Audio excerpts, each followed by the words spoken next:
Hey friends, it's Brandan Robertson here, and I just wanted to come and talk a little bit about National Coming Out Day. You know, this day has become an important day for me and so many other LGBT people because today is a day where we get to celebrate the ability to live in a world where we get to be our authentic selves, where we don't have to be afraid of who or how we love, that we get to be and show up in the world as we were created to be. But in this particular moment of American history and world history, Coming Out Day feels even more important. Because right now, we're not in a place where the rights and equality and dignity of LGBT people in the United States is guaranteed. For the past 8 years, we've enjoyed the privilege and the beautiful celebration of our lives being dignified by the government, by the law, and by social leaders across the United States. But today we live under an administration and in a world where there are threats every day to the LGBT community, specifically to the transgender and the gender non-conforming community. The current presidential administration continually lobs threats that shouldn't be happening, but that are happening on issues that have already been taken care of and have been decided, and our fundamental dignity and equality continues to be threatened. More than legally, what we see on this National Coming Out Day is that there's been a level of bigotry and homophobia and transphobia that has been unleashed in our country that make it more dangerous in some ways for us to be LGBT in public. And so National Coming Out Day and the ability to come out boldly and proudly as an LGBT person is a brave and subversive act in this climate. Because we do live in a country where there are still a lot of hearts and minds that have not been changed, where there is a lot of homophobia and xenophobia in general, where there is a lot of hatred and misunderstanding and fear associated with the LGBT community. And so I just want to acknowledge that all of my friends here who are LGBT, who step out of the closet and live our lives openly and boldly every single day, you deserve to be honored because you are living a life of bravery and courage. You are living a life that is threatened by our culture and is threatened by our government.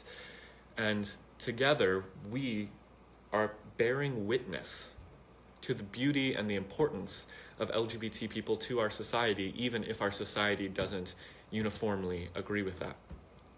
For those of us who live in cities, it might not feel like there's a lot of oppression around every corner. But if you take a trip to rural America or Midwestern America or Rust Belt or Southern America, you'll quickly discover that the freedom and the celebration that we get to experience in cities like where I live, San Diego, isn't a reality for a lot of LGBT people. And so to the LGBT people in those parts of our country who live openly, even with the threat of exclusion, marginalization, danger, I want to say that you are my heroes. My friends that live in these communities, especially those who are Christians and live in faith communities that are not affirming, your witness does change hearts and lives. And I so appreciate your boldness and your bravery and your courage. To come out of the closet is an act of bearing witness to God's creativity, bearing witness to who you are authentically. And there is such a sense of liberation and freedom when we get to be who we fundamentally are, and we stop living under the oppressive fear that our culture and our society and our churches have perpetuated. But as I said, we go from being afraid to entering into more potential oppression, more potential exclusion. But I really believe that as each one of us step out of the closet, as our corporate witness together as LGBT people across this country continues to grow, hearts and minds will be changed.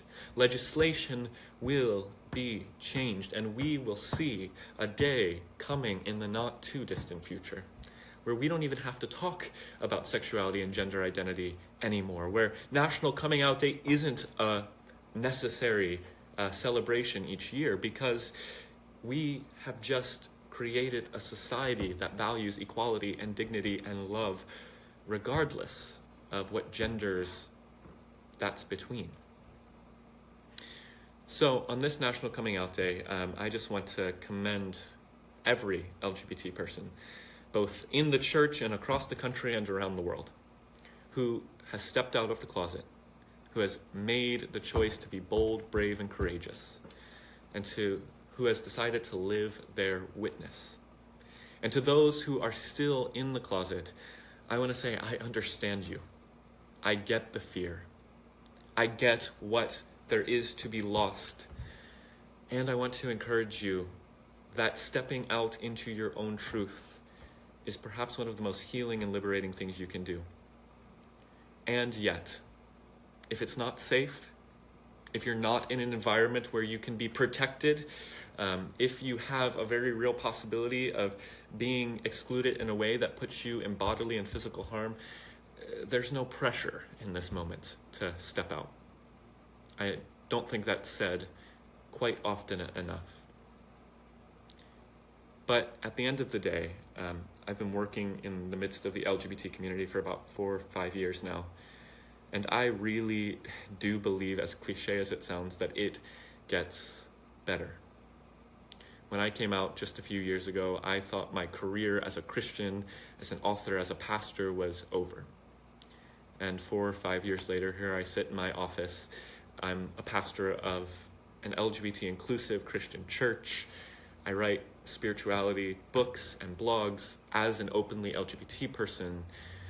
And that has happened because changes have happened in our culture, in our society. And despite what our current climate looks like, I really believe that the direction that we're moving in is forward, despite this pushback that we're experiencing. Not just here in the United States, by the way, but in various parts of the world. There's much reason to be hopeful. And as we step forward and embrace our stories, embrace our lives, and embrace our capacity to love and express ourselves in whatever ways we have been created to do so, I think our liberation will cause greater liberation to even those who live under the oppressive reign of homophobia themselves. Because I believe those who are homophobic, transphobic, xenophobic, they're being oppressed by their own oppressive belief. They're being oppressed by their own oppressive systems and structures that they seek to perpetuate. I truly believe that until we are all liberated to be our true selves together, without fear of judgment, condemnation, or exclusion, then none of us are truly experiencing the full weight of freedom. And so I really believe that we are moving in that way. We've got a lot of work to do. But National Coming Out Day is a beautiful opportunity for all of us as LGBT people to state boldly and proudly that this is who we are. We will not be moved. We will not be afraid. And we will continue to fight for the dignity and equality, not just of the LGBT community, but for every marginalized and oppressed community across this country and around the world. It's been quite a journey for me. It's been really, really hard. But it's also been really worth it. And so I just want to encourage you with that today. And just know that I'm cheering those of you who are in the closet still on. I'm cheering those of you who are stepping out of the closet today on. And that I respect and am just so humbled and honored by the boldness and bravery of so many people who have paved the way before us and who are currently stepping out of the closet, stepping into the light and embracing who they are. It's such a beautiful and profound thing. It's a deeply spiritual thing for me. So on this National Coming Out Day, I just want to say those words. And yeah, I'm just very grateful. So thank you all so much. I hope you have a blessed and fantastic day.